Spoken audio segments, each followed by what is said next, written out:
Welcome back, everybody, to the Bad Moon's Orbit. I, as always, am your Warhammer aficionado, Dalton Montgomery. And I'm Darian Smart, and I'm pretty sure that Warhammer is just a really, really bad misspelling of Worcestershire. Welcome back to another episode talking about the Mortal Realms, talking about Age of Sigmar. If you remember last time... I don't. That's fair. Peek behind the curtain, listeners. It's been a second since our last recording, so we're going to be recapping just a little bit. You might be listening to these sequentially, but we're not. Dalton's job is very important, and sometimes it demands a lot of time and energy. No, I appreciate the call out that my job is important. It's very important. So if you remember from last time, our previous episode was about the realm of Akshi, the awfully spelled realm of Akshi. It's got a Q in it. No, wrong. The realm of fire. We talked a little bit about the dwarven gods. We came from Shaman, where Sigmar found those dwarven gods chained to the mountain. The great betrayal. Oh, it's unspoken. And they just got that in there. You know the Warhammer folks got that in their back pocket if they're really going to pull something crazy out. Absolutely. Coming out there at some point. We talked about Grimnir, who went to Akshi to make up his debt to Sigmar, slayed Volcatrix, the mother of salamanders, the mother of fire dragons and whatnot. And listening back in the editing process, I definitely said this word wrong. Volcatrix is a zodiacal beast. I think I said zodiacal in the previous recording. So if you've already gone to Twitter to yell at me about that, sorry to disappoint. Joke's on you. You should have listened to the next episode to see if we've corrected ourselves. Just really right at the start, get ahead of it. But yeah, so we followed Grimnir to Akshi last episode, leaving Sigmar a little bit. But we are going to rejoin him today as he continues to go across the mortal realms, looking for allies in his fight against the inevitable reemergence of chaos. So last time he didn't know what necessarily he was looking for when he went to Shaman. We talked a little bit about maybe he went to the realm of metal because he thought he might find something related to his buddy Balthazar Gelt from the old world there. He didn't find that, but he found the dwarves. That's good. Gained them as allies in the fight against chaos until Grimnir died. Took the pantheon of Sigmar up to 3 members and then right back down to 2. Oof. It'd be that way. Yeah, it happens sometimes. The world is dangerous. But having encountered the dwarves, having gotten kind of an inkling of what's going on, why there might be people here that he recognizes from the world that was, he decides that he's going to take a bold step, and rather than go looking for someone that he is already familiar with, already on good terms with, he's going to go find some people he's not super jived about potentially being here. All right. Sigmar goes, him and Dracothian, still traveling BFF. Together, absolutely. They have stopped by Claire's. They have gotten the matching heart-shaped necklaces. Yeah. They click together with a little magnet. One is pink. The other one is that shimmery neon blue. It's got that rubbery glitter texture. Absolutely. Dracothian's is much larger than Sigmar's, but they make it work. No. They're the same size. Dracothian just wears it on the very, very tip.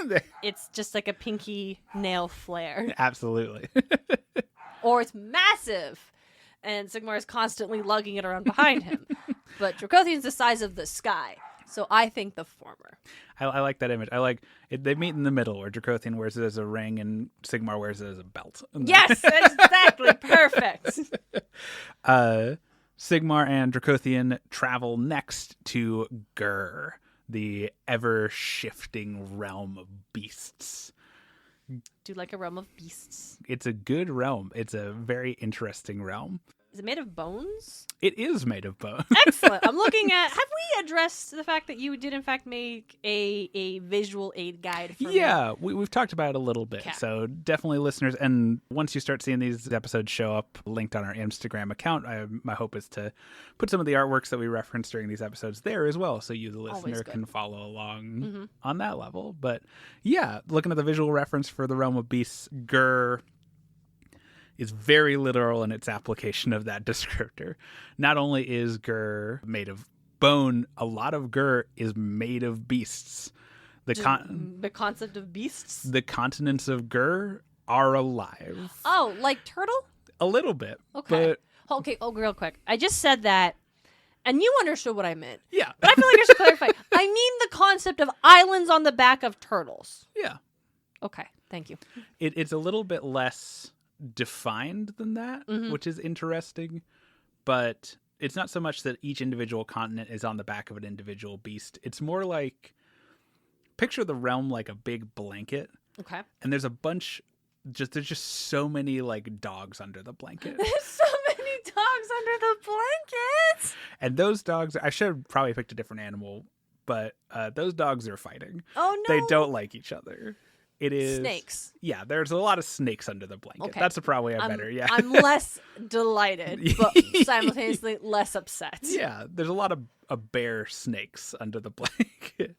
And they're fighting. They do not necessarily like each other. They don't really hate each other either. Talking about the realm of beasts, I guess. When we talk about beasts, Ghur stands in contrast to Ghur, one of the other realms that we haven't gone to yet.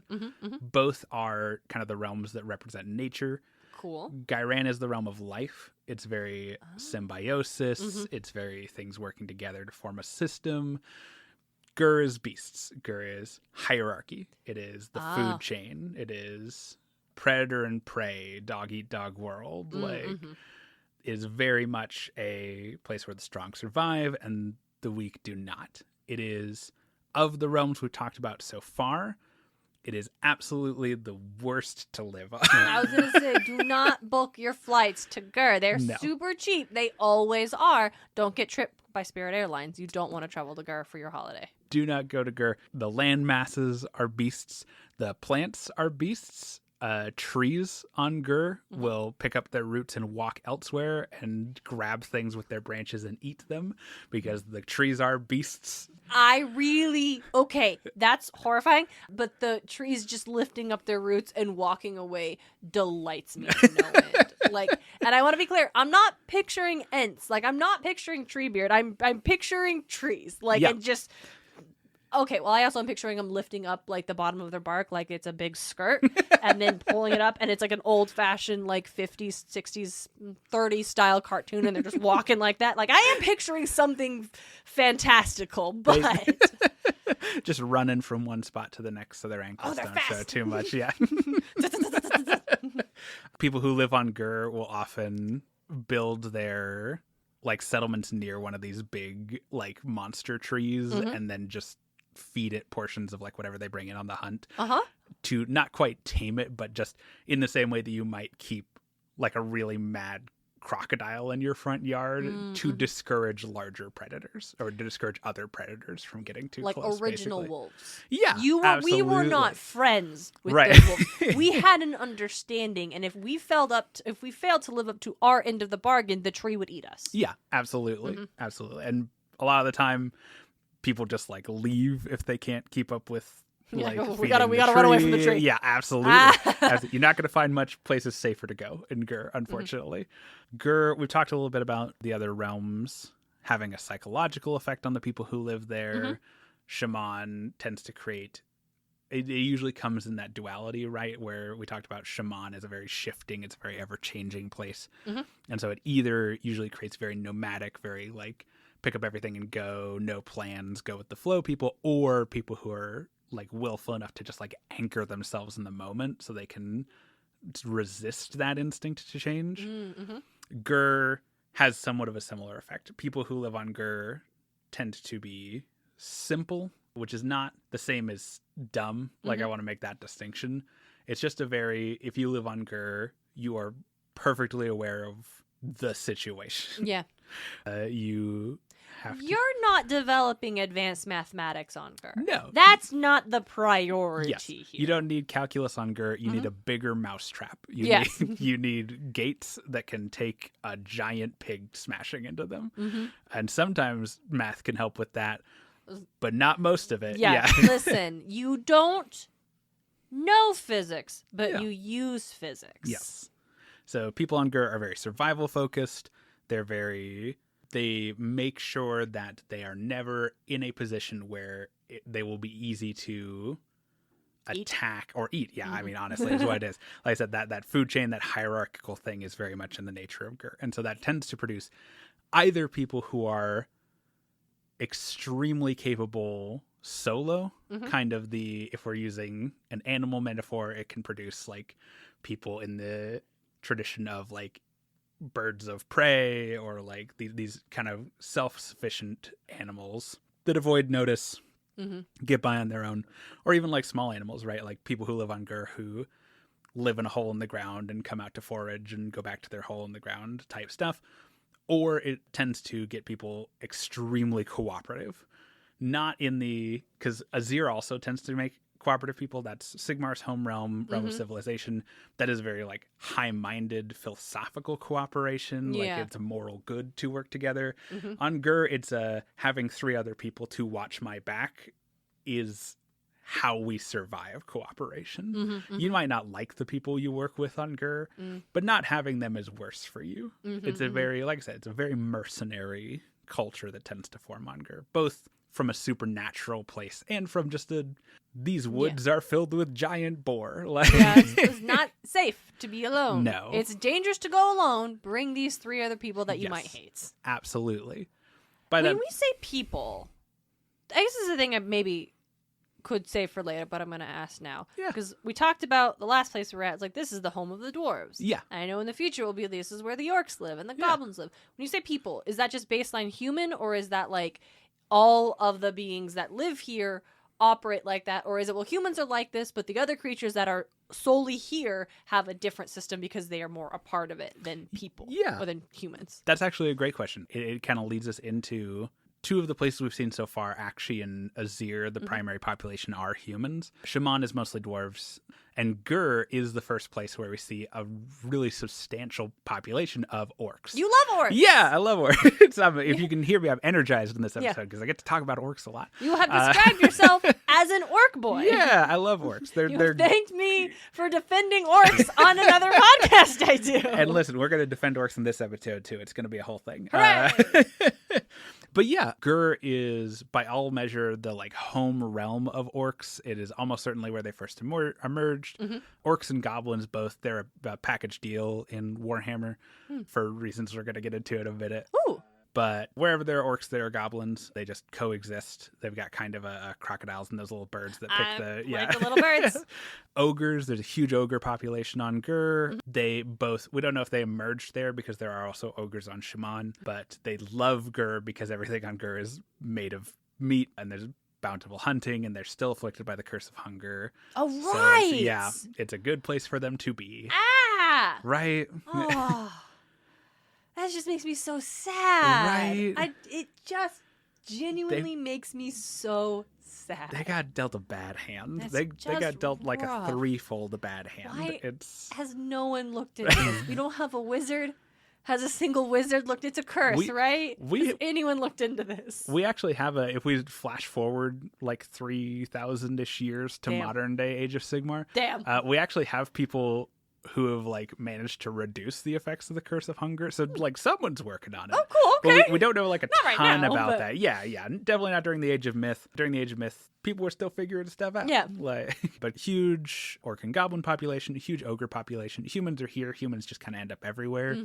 But they are not the dominant population on Ghur. Salt.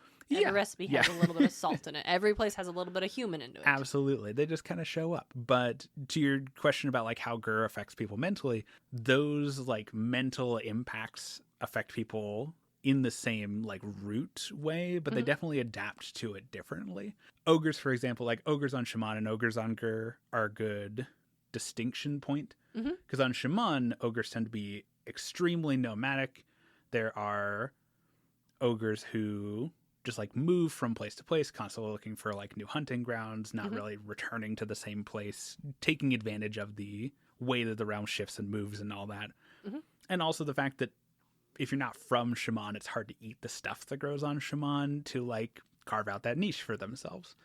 On Ghur, ogres tend to get a lot more territorial because they can reliably find food without having to move all the time. And they work together better on Ghur. Shaman ogres tend to be very small groups, whereas they form that hierarchy. They also tend to be a bit more aggressive on Ghur, but that's also going to be Well, kind I of a think running you gotta, theme. you Yeah, gotta yes. though. Like Yes. that's not like that'd be weird if they were like, we just like really are into making mandalas out Yeah, of sand yep. here. Like it just feels like not a thing you could dedicate time to, even if it was a thing you would potentially enjoy. Absolutely. Ogres on Ghur also got real into taming some of those beasts, which I think is really fun. Sorry, I just that's just they got really in like they're not a mandalas, but they got real into like what's a fancy word for like animal stuff? Animal husbandry. Husbandry is Yeah, the word yeah. I thought. They just got real into husbandry. Like, for practical reasons, to be fair. Like it's not they're not breeding show animals. no, right? no, no. It's- It totally tracks, but it's just like but they do have hobbies. Now they are hobbies that are life saving, but Yes. they do have Yep. things that they developed as I would think. If you describe them as Inuit, they probably enjoy these tasks. Yeah. This is a way to pass the time. They've bred these animals called stonehorns. Oh, you're breeding things. This is a whole thing. This isn't Oh, just we absolutely. found a wild beast and we tamed it for this. No. If you're breeding things at this point, you've dedicated a lot of time, a lot of thoughts. Yep. There's a lot of science in this, even Oh, if you yeah. didn't write it down. Right. Absolutely. My favorite, on Ghur, ogres bred stonehorns for both like combat, like ogres will stonehorns are one of the few animals in existence that are big enough to carry an ogre like a mount. Yes. So they breed them for combat, they breed them for war, but also for meat. Mm-hmm. Simultaneously. What a great double use! Yeah, absolutely. You make them huge and muscular, which Mm-hmm. means that you can ride them into battle and they're good at that. And then also they're muscular. Yeah, There's exactly. a lot of food there. There's a lot of nutrition for the rest of the group. Absolutely. Humans on Ghur tend to be very tribal. They tend to be pretty nomadic just because anything that stays in place for a long time on Ghur becomes a target. Yeah.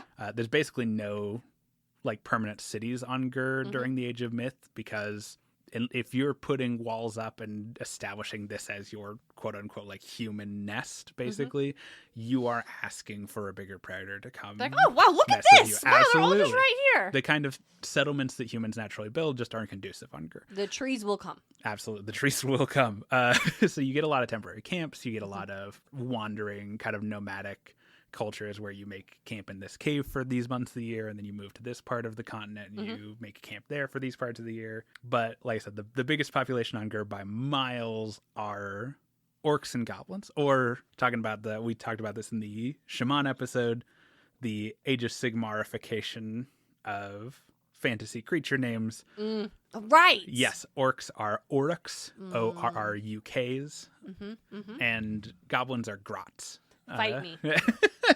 I kind of like grots. Okay, grots aren't bad. Now that Yeah. I've thought about it. Wait, how's it spelled though? GROTS. Grots. No, I feel like I should have a K. That's hate fair. That's fair. That is absolutely fair. Orcs and goblins are the most comfortable in the environment of Ghur. So before we talk a lot about the psychology of like orcs and goblins, actually, let's just talk a little bit about orcs and fiction. Okay, We're going to get a little bit philosophical here for a Fuck second. yeah, let's go. So orcs and fiction definitely have kind of a weird history. We can trace back to Tolkien. It's right? always Tolkien. It's Always absolutely. Tolkien. For good Absolutely. or for ill, Yeah. it's always Tolkien. Absolutely. Warhammer's no exception. Like, we have dwarves who mine deep and have beards and elves who are high-minded and haughty and all that jazz. Warhammer certainly does not escape the Tolkien like baseline. And in Tolkien's fantasy, orcs were just bad guys. They were functionally mindless. They didn't really have a lot of like meaning behind their existence other than to be an obstacle in a narrative. And that's fine, right? Yeah. Like, they were serving a role in a narrative. You need a horde. Listen, you need a horde thing for your heroes to fight against. And you don't necessarily need your readers spending a lot of time thinking about, but is the other side, is this a just war? It's complicated. Like, no. These are basically robots. If I could just say they were robots in my fantasy, then they would just be robots. Don't worry about that. There's our big bad, and we need to kill him, beat his thing, break his toys, whatever we need to do, steal his jewelry, and then the things he controls, they aren't even people. You don't have to feel bad about killing them. Again, if they could be robots, I think Tolkien would have just made them robots. Yeah, they're the Chitauri in the first Avengers movie. Yeah. It's just these are things that are human looking enough that it feels good when we beat them because that feels like an accomplishment. Yeah. Right. And like I said, for better or for ill, Tolkien grappled kind of with the implications of that a little bit close to his death. We never got like official stuff on what came with the orcs, but he did talk about like, oh, maybe they're corrupted elves. That's kind of the one that people talk about. Yeah, I've heard that actually. That's He's real upsetting. Yeah, right. That's real upsetting. Right. No, okay. You're saying these are the whole concept is you okay, obviously the idea of like, oh, corrupted elves, like that's corrupting anything. Yeah. Like in Doctor Who, the Cybermen are people that have been like put into the hive mind, and that is upsetting because they used to have their own autonomy, and then that was ripped away from them and they were turned into this other thing against their will. It's the same with the Borg in Star Trek, right? Like there's that. And so there's that layer of, wow, that's really upsetting that happened to them. Right. But that is not a thing that any of the characters that we are following are dealing with or thinking about when they're dealing with this entity. So really, it's just this idea that this big, bad, evil thing is just the wrong version of this good thing we should protect. And that feels icky. Yeah, 100%. Like, it's definitely, and I would say unintentionally. Yeah, I don't think, absolutely. But just because it's unintentional doesn't make it not harmful. Yeah, like I said, I'm not going to come on our fantasy podcast and badmouth Tolkien, obviously. I'll do it. How dare he tell the Nazis they couldn't publish his work? This man worked really hard and stood for a lot of important things, and we respect him immensely and recognize that he is not the reason that there's a bunch of shitty men writing bad fantasy ever since he wrote Lord of the Rings. He is still a product of his time and his influence, as all people are, but in terms of fantasy, I think Tolkien was pretty damn cool. Yeah. Controversial take of the episode. Tolkien was pretty good. Tolkien was good and did good things and is a worthwhile old dead white dude to remember.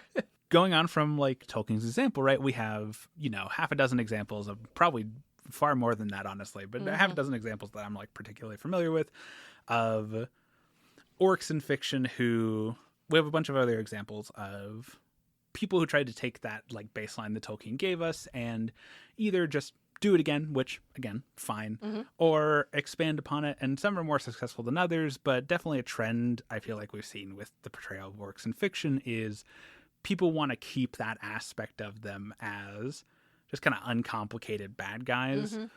And I feel like there's definitely a trend to want to keep that, but dodge the implication that you are like reducing them to one-dimensional bad guys. And I'm not going to say it's inherently bad, but there's definitely kind of a weird vibe when you go, okay, our orcs are going to be, they're going to have established culture.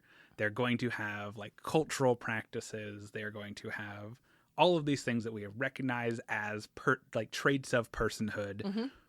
And then our story is going to treat them like mindless bad guys. Yeah, and then we're going to act like they're basically nothing more than wild boars. That have swords. And can speak, but they only speak so they can threaten our heroes. Absolutely. It is almost weirder than, it's almost worse than the like Tolkien standard, because Tolkien's orcs aren't really people. We don't really know anything about like a culture or anything associated with them.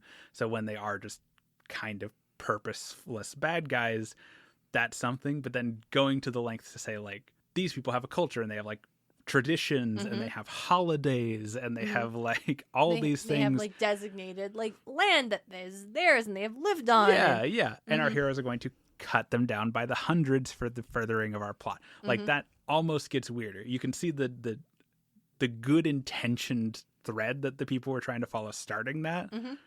But it still leads to kind of a weird way, unless you put in the work to really make it work.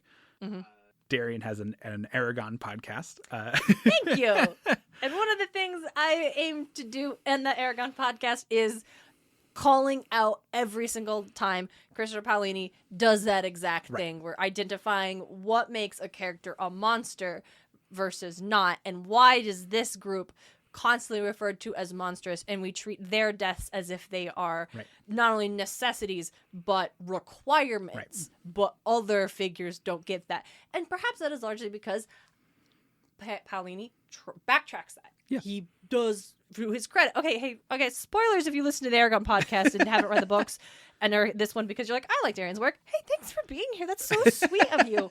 So spoilers for that. Literally in like the third book, the Urgles, our orcs, roll up and they're like, hey, so we were being mind controlled by the big bad, and we don't like that. So we do want to help you. We are simultaneously, though, a very violent race, like in general. But like, think of like Sparta. We're violent like Sparta. We view that as how you like rise our ranks. So like, I don't figure it out. Right. And then the way they figure it out is like, what if the hero invents the Olympics? And instead of coming in and killing everybody, you can prove your valor and your cultures with the 100-meter dash. It's just... And so that is the thing is like, listen, you backtracked hard, and I appreciate that so much of realizing, oh wait, this is a people and a culture, and maybe it's just whack that we just treat them like mindless beasts that our characters can kill and then not feel bad about it. I'm gonna invent the Olympics for them. That's giveaway. That's the big span of the arc I am on that podcast is to be like, what? But it is like the first thing, even when you could tell like this is a young writer. When Aragon came out, who's heavily influenced by the stuff he was raised on, Chronicles of Pern and Lord of the Rings, obviously, and you have his orcs, the Urgles, and they're just, doing the bidding of the evil shade and totally, but literally they are described as having language. Like their shields have language carved in, like they have culture embedded in them from the jump, but we don't ever interrogate that reality until so much later, because if anyone tries to claim that was his plan from the jump, you're lying and you know it. Right. This was a 17-year-old. This was not his plan from the jump when he started writing these books. But given enough time to interrogate, wait, hold the phone.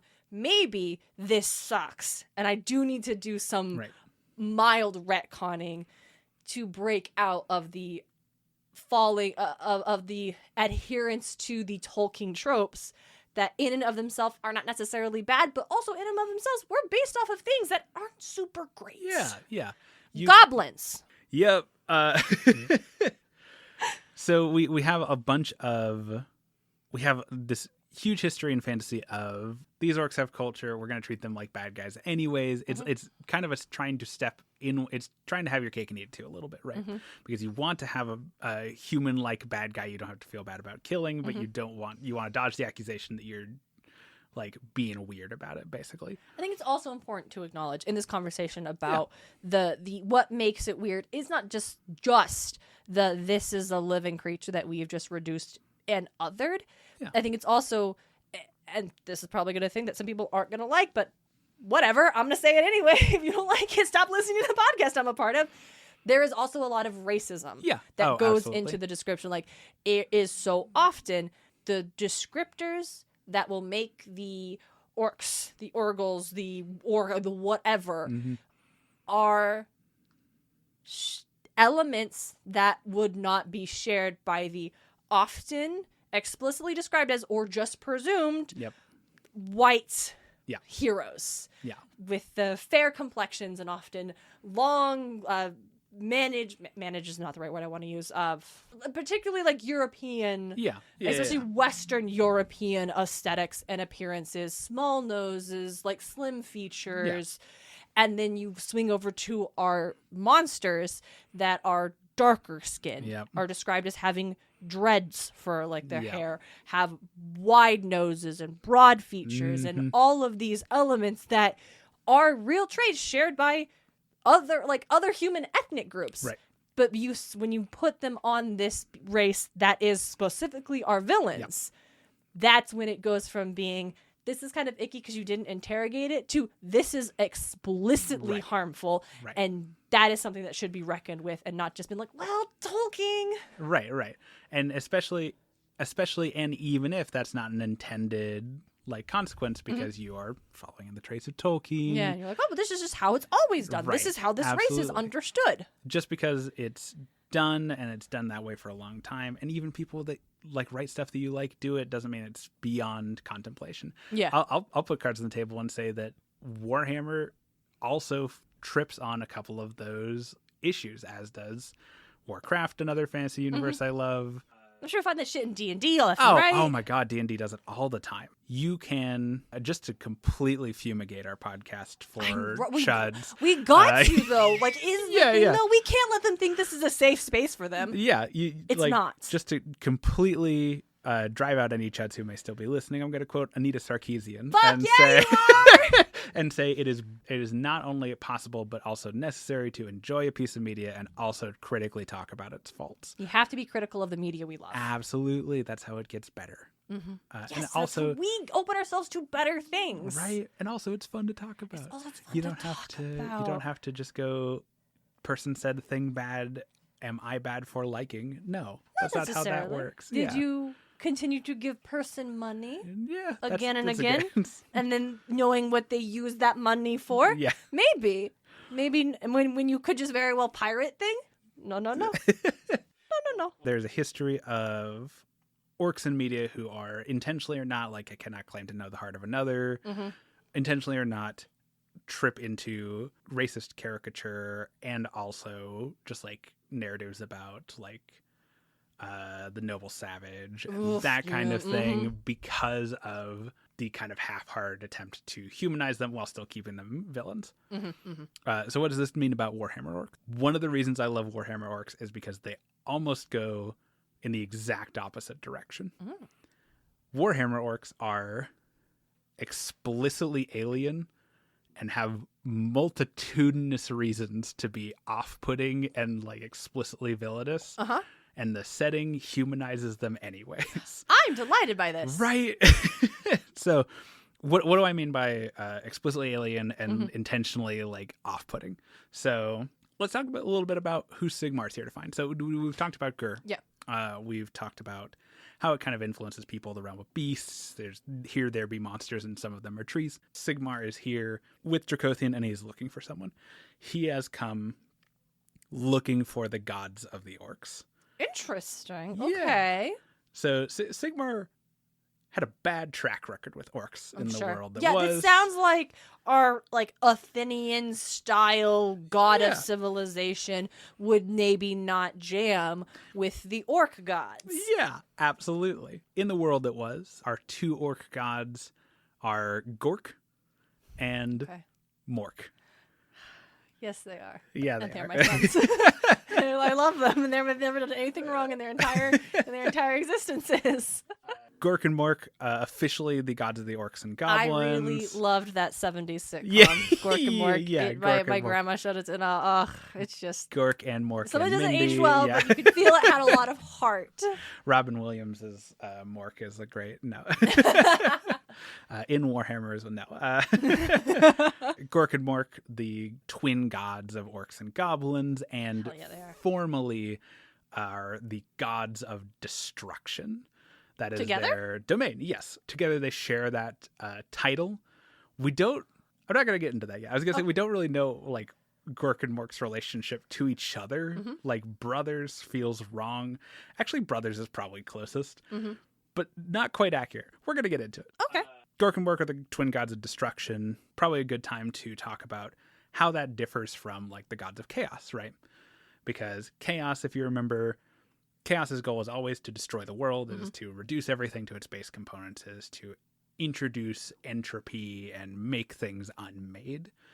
Gork and Mork aren't quite that hostile about it. While formally they're the gods of destruction, I think it's probably more accurate to call them the gods of destroying. The act itself is kind of what they oversee. And I know we just got done with our big philosophy talk on the nature of orcs, but no, there's always more room.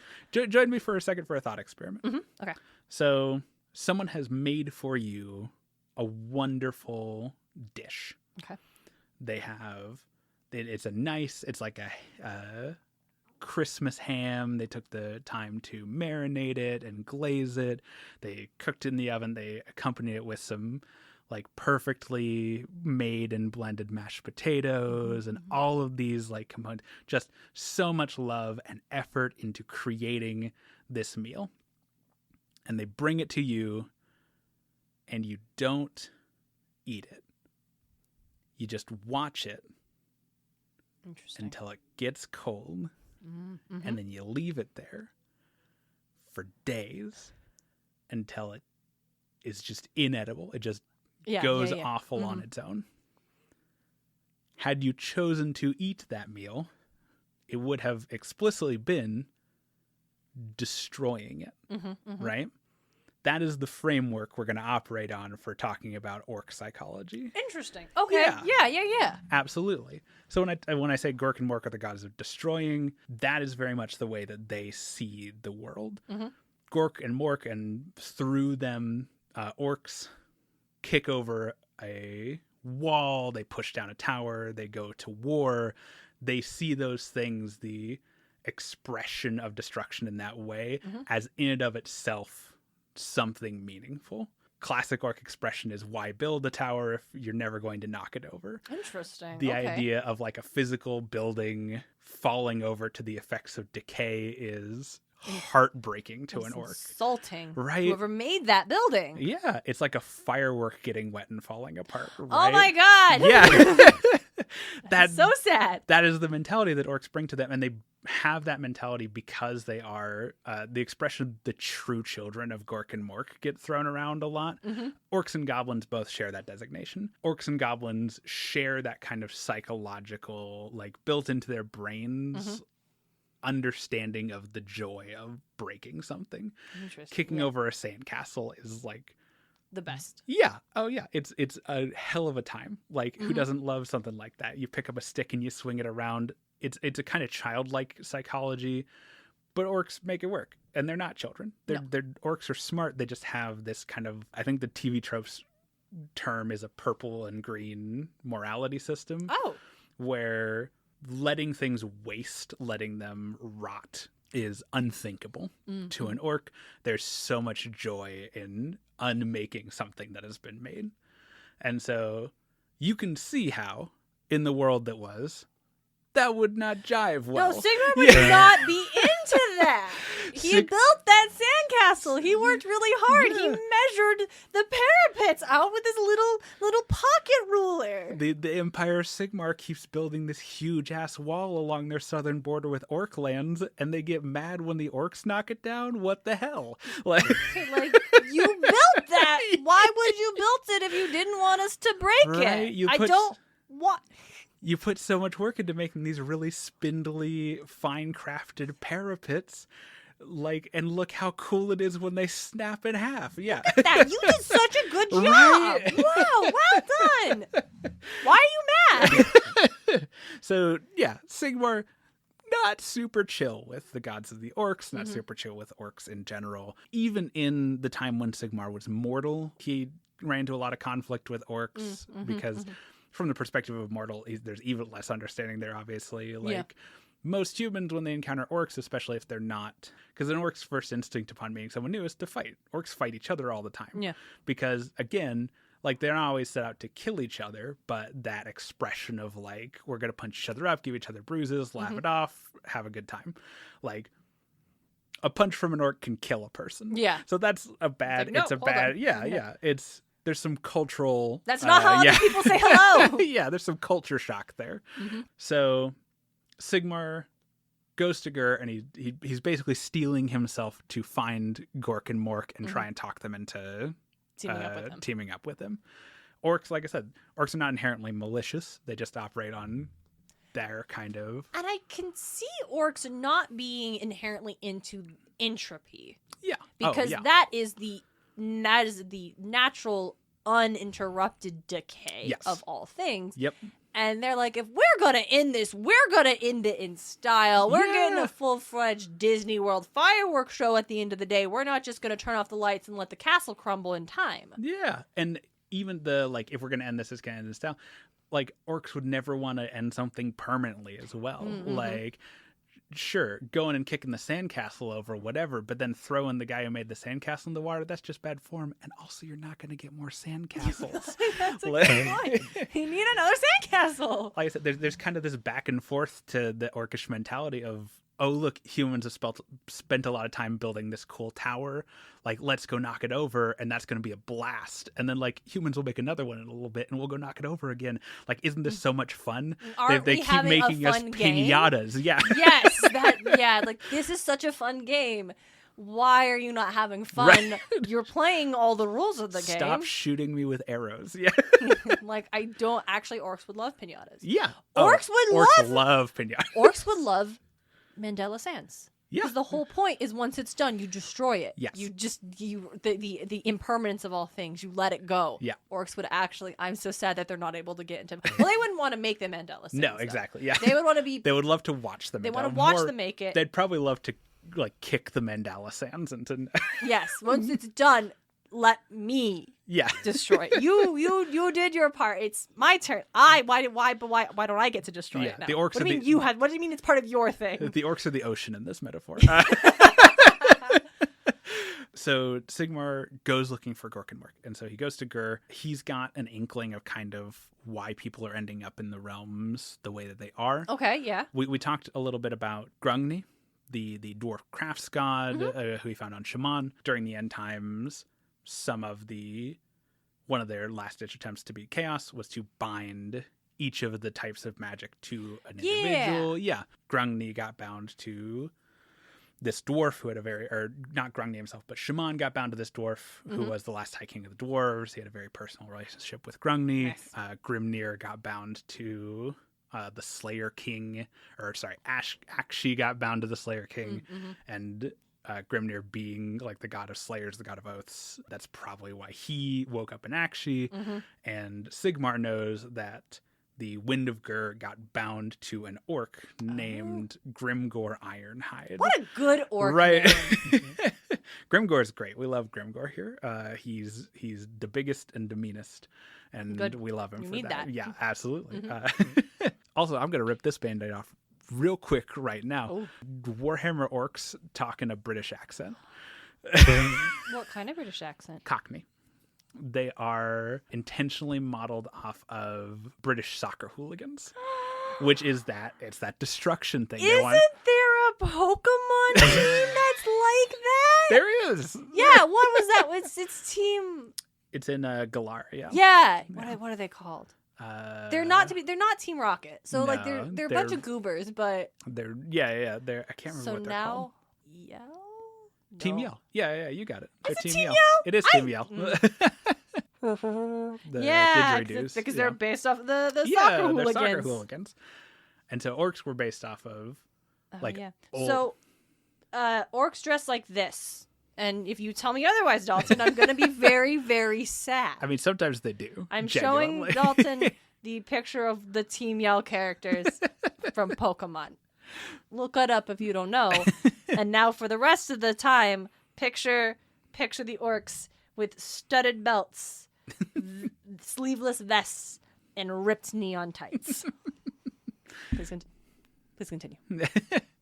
But yeah, the orcs being like based off football hooligans, they talk in that Cockney accent. I'm so happy. They're good. I love them so much, and that's kind of where the joy and destruction. You're out with your mates, you've had a couple too many beers, just watch a guy kick a ball real good into a net, and you're gonna tip a car over. That's orcs in a nutshell. And so the Wind of Ghur got bound to Grimgor, who was the once and future Git was his title in the old world. Great. Yeah. Hell yeah, it was. The King Arthur metaphor coming out in an orky way. He was the champion of Gork specifically in the old world. And so with the Wind of Ghur bound to him, Sigmar gets this idea in his head. Okay, like I bet if I found, the dwarves where I found them, I bet if I'm going to find Gork and Mork, they're going to be on Ghur, because that's where the orcs are at. Yeah, that's where Grimgor was bound. So he goes, he finds orcs, he finds ogres and goblins, and he's like, okay, yeah, my instinct's right. Yeah, I'm Sigmar. I know what I'm doing. Yeah. And so he flies across Ghur. He's seeing human populations there. He's a little off put by Ghur. It's probably one of the more like opposite him, just like energy wise, because he's order and structure and building up walls, and Ghur hates all of that. And so eventually he He's looking for Gork and Mork. He doesn't think it's going to be that hard. They're not exactly subtle. Mm-hmm. Yeah. And he's not finding them. Oh. But eventually he spots the figure of what appears to be just this massive orc. But it's not like out and moving. It is trapped in something. Okay. And him and Dracothian fly down closer. And the more he looks, he sees that the shape of this massive orc is trapped in this just huge amber like a landslide, basically. And as he looks, he realizes that amber landslide isn't just a static feature of the terrain, it's moving. Okay. And it is actively moving to like suppress this orc figure in its own mass. Sigmar comes across Drakatoa, who is such a good name. We've talked about him a little bit in previous episodes. Some of the like bonus divinity from the old world in the same way that souls kind of got mixed up and blended and recoalesced into mortal individuals. Some of that excess divinity created god beasts in the mortal realms. Drakatoa is a god beast. It is a sentient mass of living amber. Hate it. Yeah. It's terrible, hate it as right? a grin ear to ear. It's terrible in like a And so Sigmar sees, and he sees one huge orc. He's like, okay, I've found one of them. The other one can't be far, and so I'll free this one. I was gonna be like, I'll find the other one and circle back. Sigmar! No. Yeah, okay. Yeah, go get this guy first. In his mind, he's like, oh, this is perfect. Like, I've found him in a situation. I'm going to help out, and then we're going to start negotiations on a good foot, right? I'm going to show him, like, hey, we can kind of bury the hatchet here a little bit. Like, let's work together because... Look at that. Look what I did. Yeah, exactly. Yeah. I'm sure you don't want however long it took for the realms to recoalesce. Like, if you Chaos wins again. Yeah. So let's work together on this. So hey, like a lot of these gods from the old house all ended up in this place where everyone else was at, and Sigmar had to get rescued by his dragon best friend. And I'm a little bit like, Sigmar, why do you get to be in charge? That's actually a good question. I was about to answer like the question you didn't ask, which was why did that happen to Sigmar?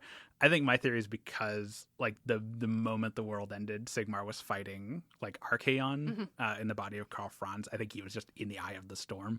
Like he didn't have a chance to get like everything else got kicked away. Yeah. But yeah, why does he get to be in charge? It's because he's the god of civilization. He made himself. He built the throne so he could sit on it. He's management. He's getting everybody together. That's okay. That's fair.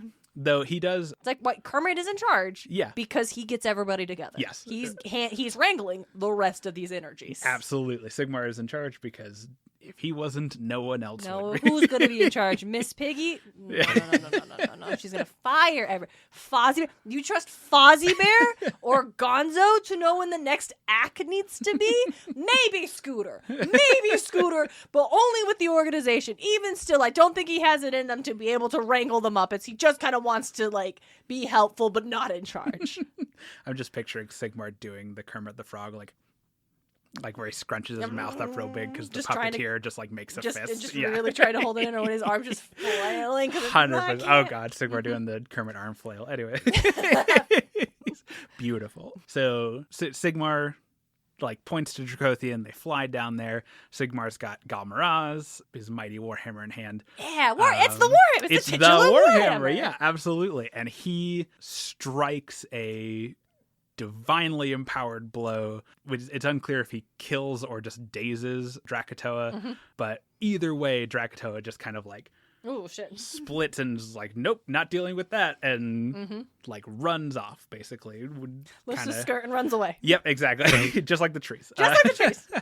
And two things happen in very quick succession after that happens. One, Sigmar gets his first good look at this huge orc figure and realizes, kind of to his shock, that he has not found one of Gork and Mork. He has found Gork and Mork. This huge orc and his two heads. Yes! The second thing that happens is Gorka Morka, which is the fusion of Gork and Mork. We have... Yeah. So instead of giving him like a couple name, which you really couldn't do because or using a completely new fusion name. Because you can't, and by fusion I don't mean Dragon Ball Z fusion, because that's like the couple name. Yeah. I mean Steven Universe fusion, where you just get a brand new name. You just, what was it, Gorka Morka? Gorka Morka, yeah. So good. Thank you. It's very orky, to be fair.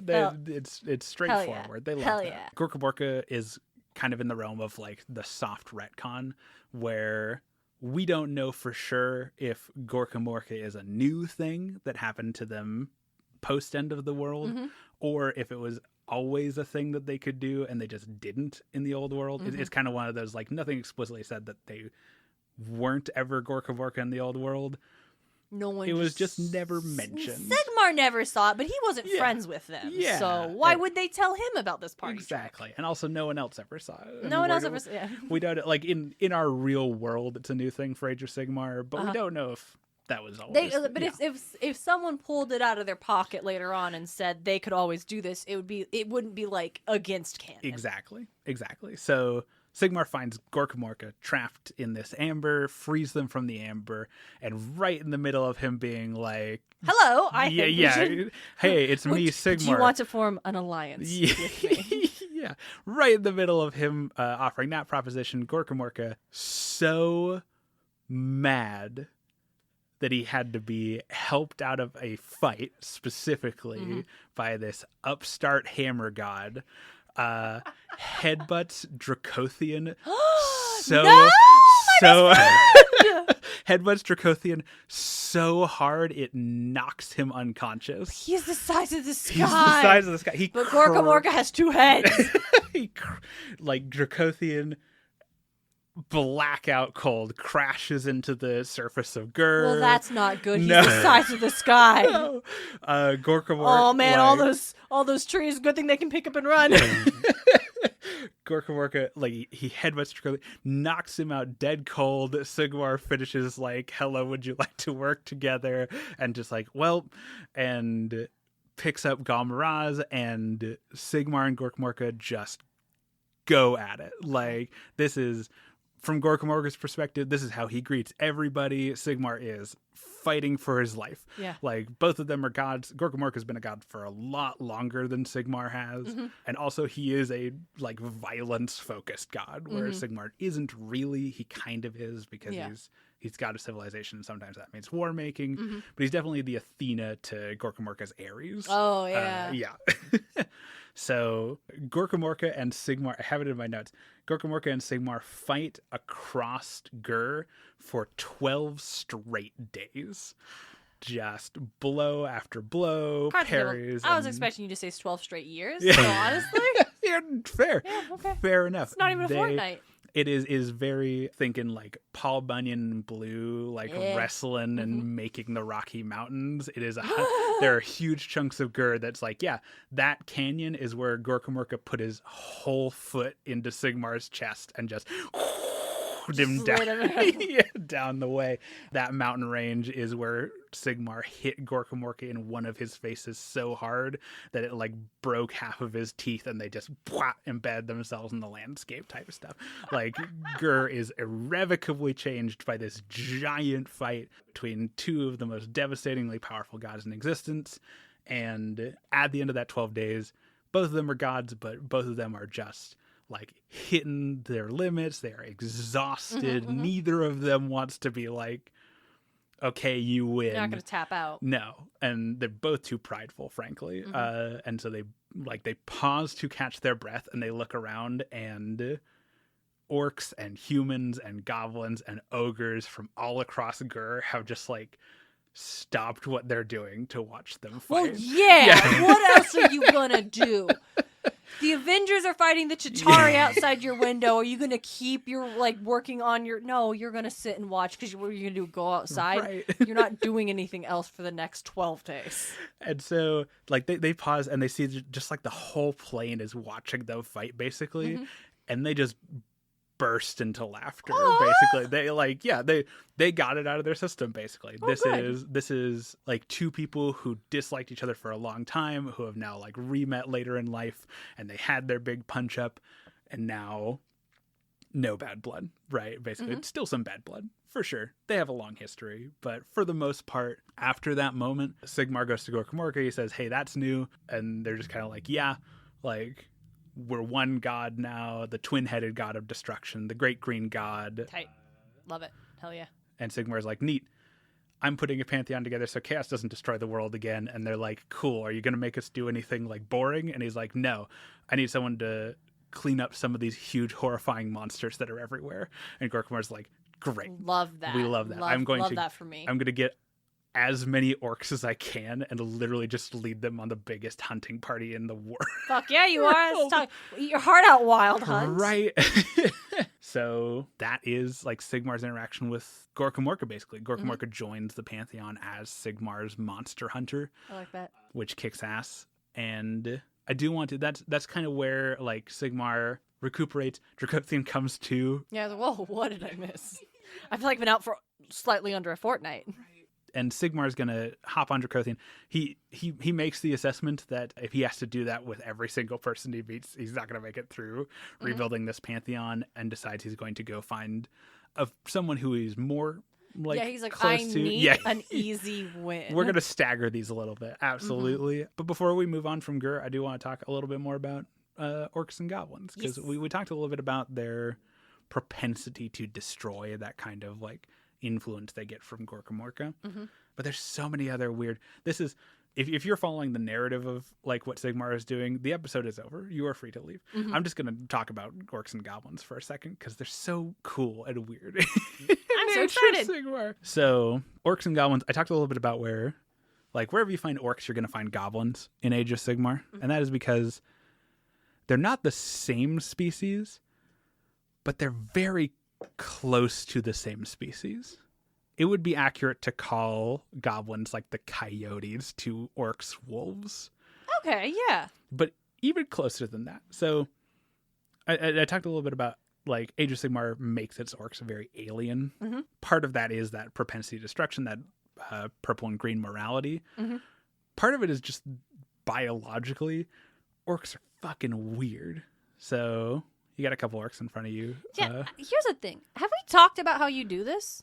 Like on the no. podcast? Like properly talked about? Like, no, so like Dalton paints the minis. And they're very, very good at it. Like, you should already be following Dalton's social media where he posts the minis. So this should not be news to you.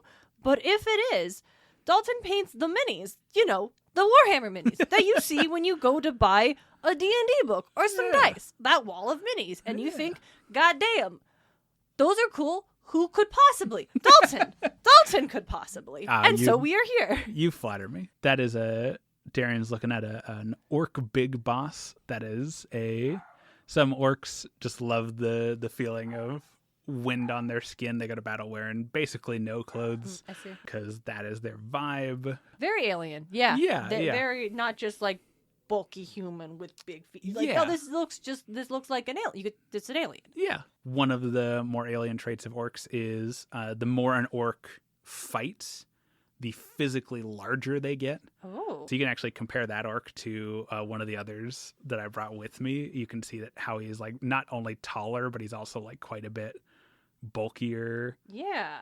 That is a thing that they only get from fighting. Like, they can't work out into being big. That one's actually a goblin. Yeah. This one looks like a goblin. Yeah. This one looks like a goblin. Oh, yeah. Orcs get physically larger the more they fight. God, if we haven't fumigated the podcast to chuds yet, I'm going to talk about orc gender for a second. Oh, hell yeah. Orcs are a monosex species. Interesting. Yeah, they all look like that. They are like mammalian. They're not literally mammals, I don't think. As mammal's a weird term in a fantasy setting. They are animals for sure, but they don't reproduce sexually. Interesting. Okay. Yeah. Orcs adopt a lot of masculine terminology, but most of that is like loan words. from Azerian, which is the common of the realm, basically because of Sigmar, because Sigmar is like the source of... So Sigmar would not allow it absolutely. to be his. If he rolled up and everyone already had a common language that wasn't him, like, no. Absolutely. It's a bit of a control freak. Oh, I'm so sorry. You're wrong, actually. Yeah. Orcs and goblins both reproduce asexually. They use mostly masculine terminology because they're using loan words from Azerian, basically. Like, the average person seeing an orc for the first time is going to assume like masculine terms for them because look at them. And so boy is often just substituted in for orc. How about boy?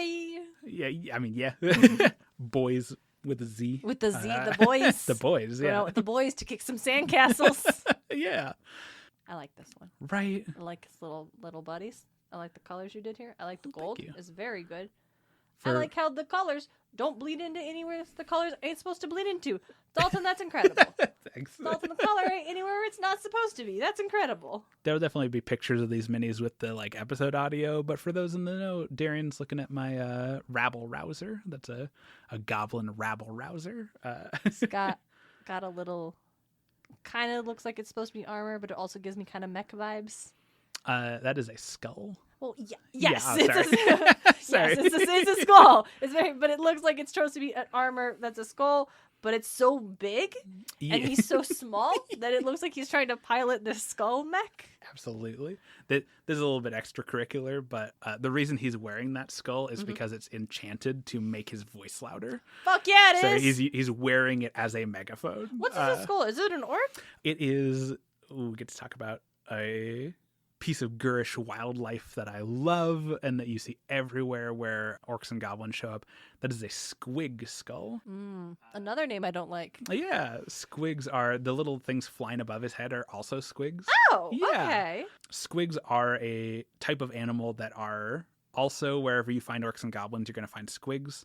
They are probably also related to Gorkamorka. We're not totally sure.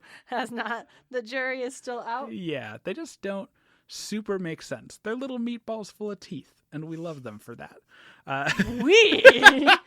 Squigs do reproduce sexually. They have a gestation period best measured in minutes. And Tribbles. Yeah. And so goblins specifically have gotten extremely good at specialty breeding squigs. Nice. Squigs don't have wings normally. Oh, wow. So you all three of these little boys have wings. So you have to breed. Those are called bat squigs. They have been selectively bred to have wings. You have like your baseline squigs. You have snuffler squigs, which are squigs who have been bred to have noses that they use for snuffing out mushrooms. Animal look at them breeding. Listen, if they didn't live on such a murder planet, they could have little squig shows. They would have best in squig shows. 100%. So orcs and goblins, like I said, they're monosex. They don't reproduce sexually. Do they lay eggs? When a orc or a goblin dies, their body just like melts. Basically, their bones remain. Bones. Yeah. I put it in my phone because that's where the bones. Picture a Ghur. Yeah. But the actual like substance of their body just like sinks into the ground. And sometimes that doesn't result in anything.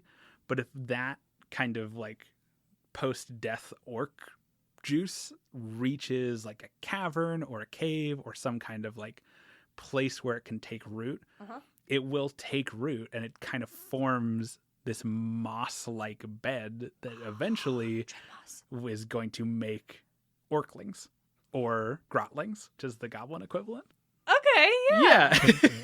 So orcs reproduce by dying, which is weird.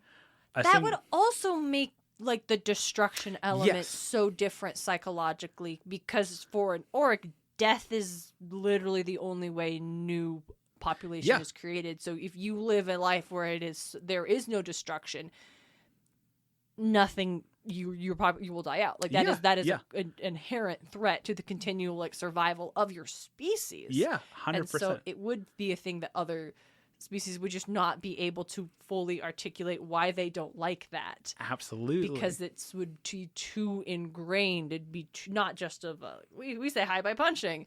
It'd be literally, it's like, but you will die if you don't. Your whole people will cease to exist if you don't do this. 100%.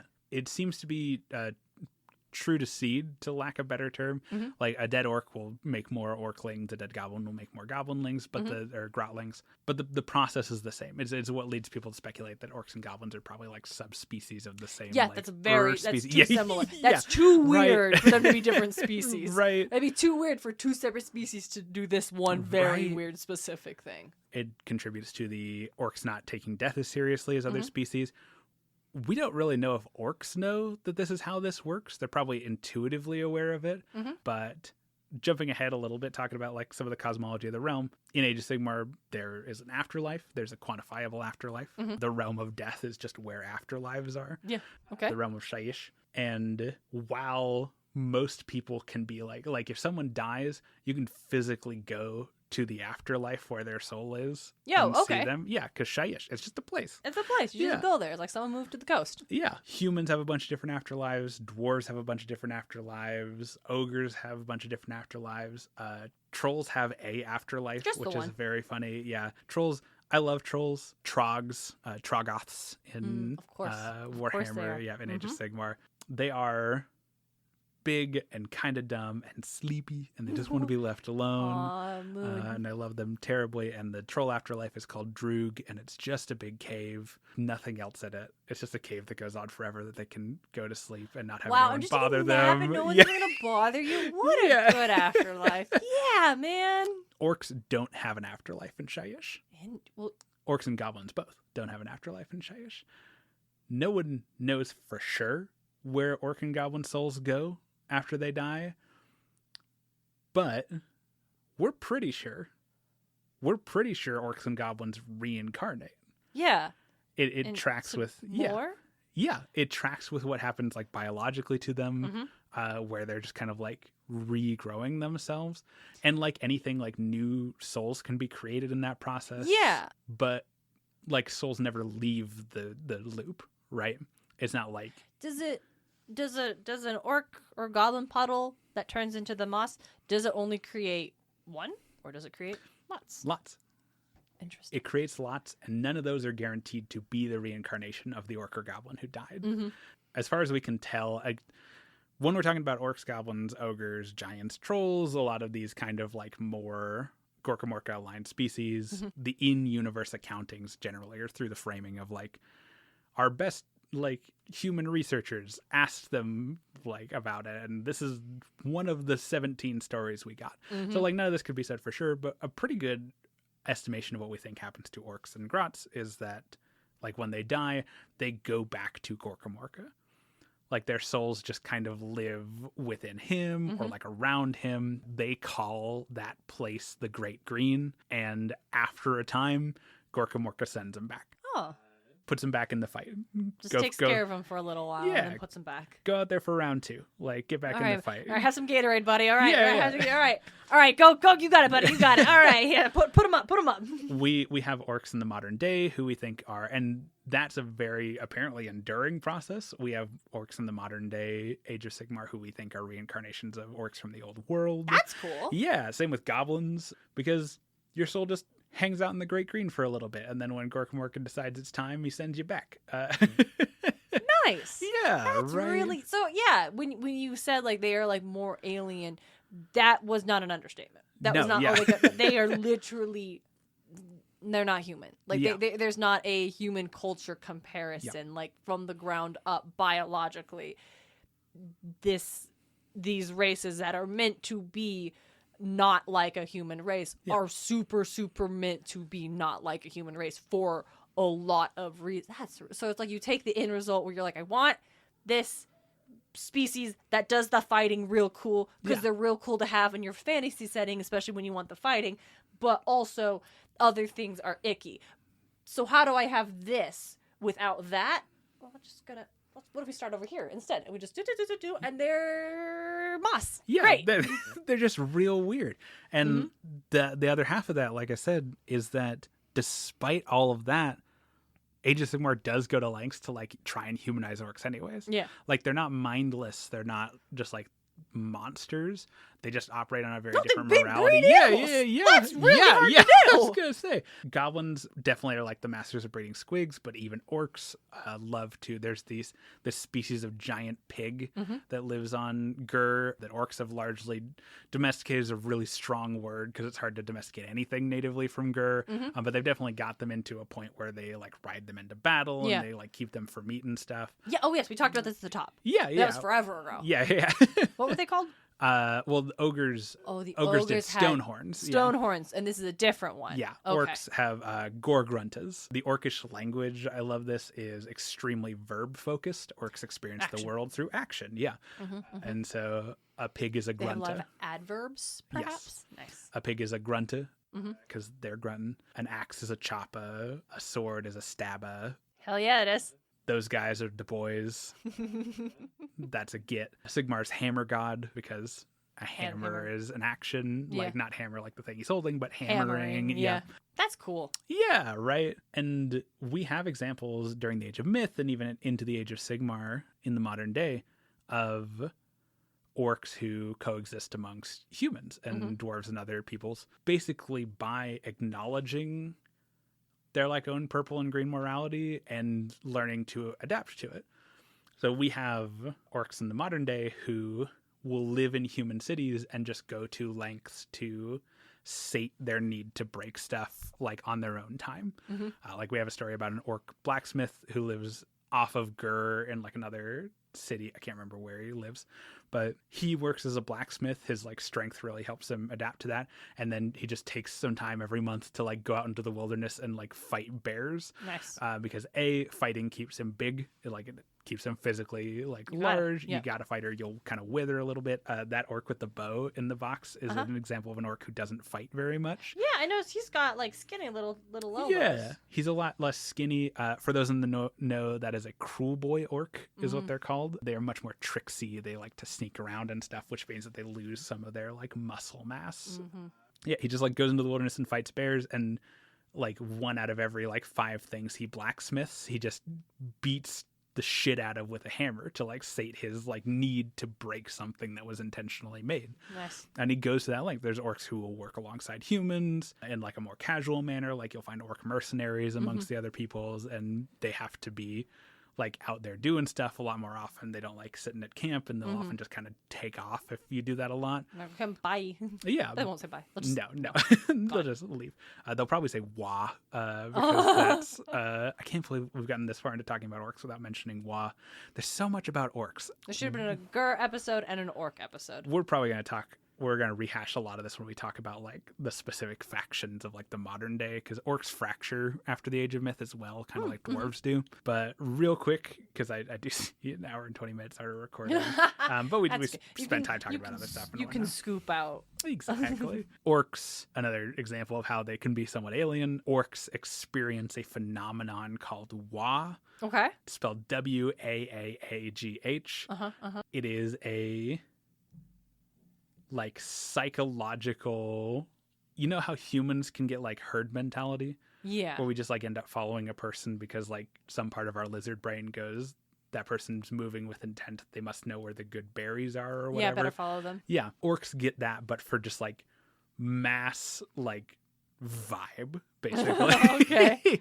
Part of the reason like it scales with how many orcs are in an area, and it is like a supernatural effect. Wa makes orcs more inured to pain. It makes them stronger. It makes them a little bit bigger in the moment.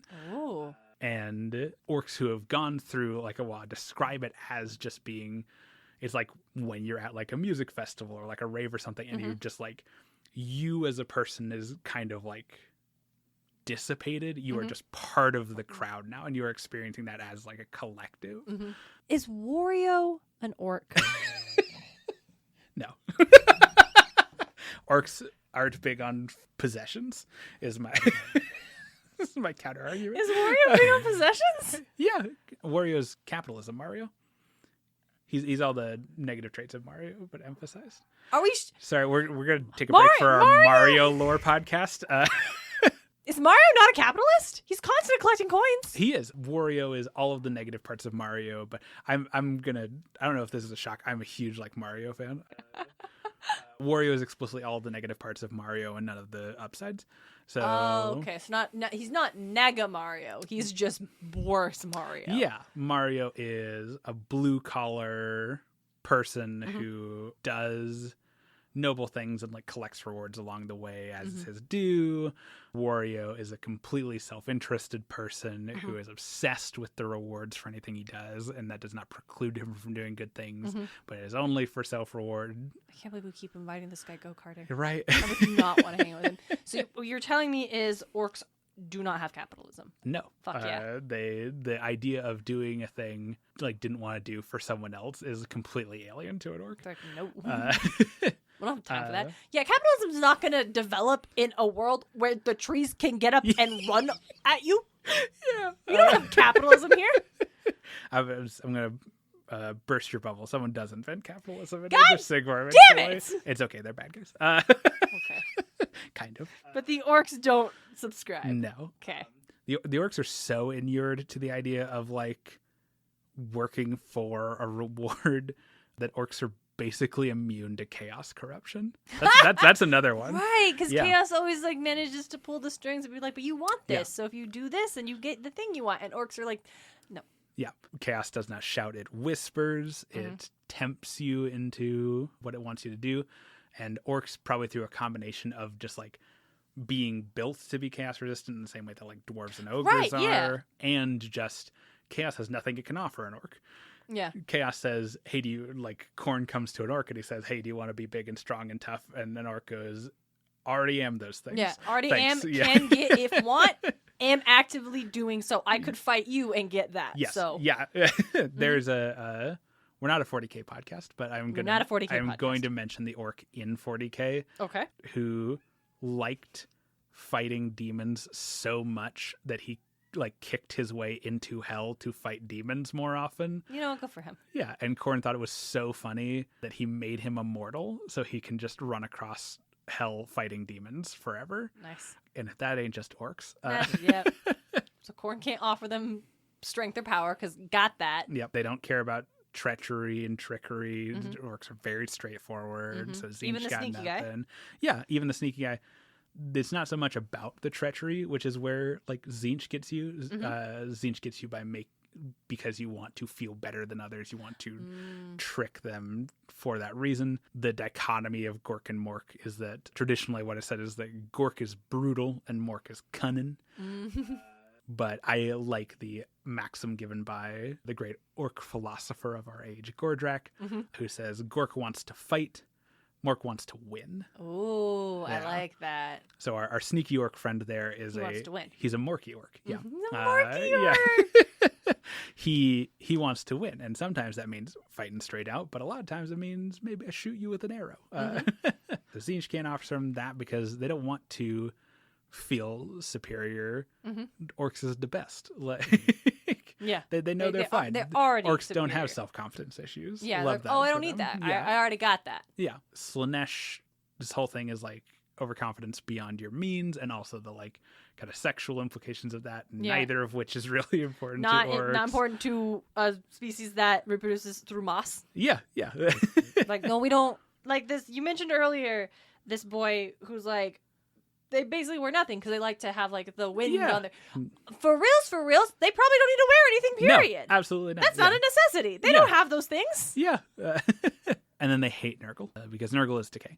Fuck that guy. He's Fuck that rot. guy. He's things slowly falling apart. Yeah. Yeah. No. We don't want that. We want to set it on fire. Yep. 100%. Why are you letting it rot when you should burn it? Right. Chaos can't tempt orcs because they don't want anything they have. Orcs don't like fighting chaos often just because it's not very fun. The forces doesn't sound fun. Yeah, the forces of chaos. Chaos isn't building anything for them to break. No, exactly. You can fight the people of chaos, but they tend to wear really big, thick armor and has a lot of spikes on it, and that's no fun. When you hit someone, you want them to go. You want to see them crumble yeah. like a Coke can. Yeah, exactly. Though it differs from orc to orc. You can't speak for everybody. Yeah, exactly. But they're not a monolith. Yeah. But yeah, that's my extremely long rant on orcs that I love. But You call it rant. I call it an educational lecture that I wish I was taking notes on. Will there be a test on this? Is it open book? Yes, and Cool. yes. Yay. The open book is our podcast. Yeah! Orcs, goblins, talked a little bit about squigs. Troggoths, we mentioned very briefly, are also native to Ghur, ogres, and all that jazz. And Gorka Morka, he gathers up all the orcs. Listen, if you are Gorka Morka and you say, hey, boys, Let's ride. all of the orcs are going to come with you. Like, they get together. He starts just killing, like, huge, terrifying monsters across Ghur. And Sigmar says, okay, that was a really long fight that I'm exhausted from. I'm going to go find someone that I need it. Like I said, I need an easy win. Yeah, I'm going to find someone who, if I'm being real, I still have some complicated feelings about. Ooh. But I don't think he's just going to, like, fight me when I Okay. show up. So Sigmar goes looking for, he's hoping to find one of the gods of the High Elves. Oh. It's not who he finds, though. Oh. Yeah. And that is something we're going to have to talk about on the next episode of the podcast. Okay. I guess that was it. Well, dear listeners, if you are as distressed as I am at the sudden and abrupt end of this episode, as if you didn't know it was coming for the whole time, and you don't know we only talk about one world at once, and you crave more content, you should go check out Dalton's fanfiction. Oh, what a plug. I wasn't expecting this plug. Oh, Dalton, my friend, I do many podcasts. I am so very good at plugging things that are not my stuff. Listen, if we are on a break between episodes and you're waiting for the next one to come out next week, I do write some Age of Sigmar fan fiction. Okay. Earlier I said Dalton has a very important job. And yes, Dalton's job is very important. Now, I'm not going to tell you what Dalton's job is, but I will tell you that it involves editing things. Because Dalton is a very, very talented editor and a very, very strong writer. Which you would think, yes, those two things are always true, but that is not always the case, my friends. No. But Dalton is. Because Dalton's great. And so you should go read their sad bird. Well, he's not a bird. He's bird adjacent. He's bird. Yeah, bird, right? He's got some bird theming, we'll say. Yeah. If The sad bird fic. Yeah. If you want to read a story about a young noble coming into his own and the complications of that in a very high-powered, high fantasy world, maybe check out the Ballad of Rend. It's our Ballad of Rend, Lord. Rend is a game term for Age of Sigmar. Oh. The Ballad of Ren. I've got an AO3 page. Ringed Mountain. I'll link it in the Link in the show notes. I'll link it in the. Because it's one of your boys. Not a boy I think I have in a box. You would have told me that. That boy is not present today. He is not an orc. He's not an orc. He's human. He's I'm going to tantalize the audience. He's a human missing his left arm with bird aspirations. So take from that what you will. And go read it. I like it. I wrote it for fun, so you don't have to like it, but I like it. Yeah. That doesn't matter. We don't need your approval. Yeah. We're sitting here in my bedroom talking about Warhammer. We don't need your approval. But thank you so much for spending your time with us. Yeah. We enjoy having you here. I enjoy coming and recording this podcast, and I enjoy having this box of perfectly, beautifully painted little boys in my lap. It's got, dear listeners, you don't. So it's a little plastic, like giant Tupperware box, not a Tupperware box. Doesn't matter. It's a storage box, and it's got the four boys in it, and a cloth that has been so delicately folded and put on there, like you're about to put puppies in this box, and instead there are four boys. It's so they don't slide around in transit. So they don't slide around in transit. It's very good.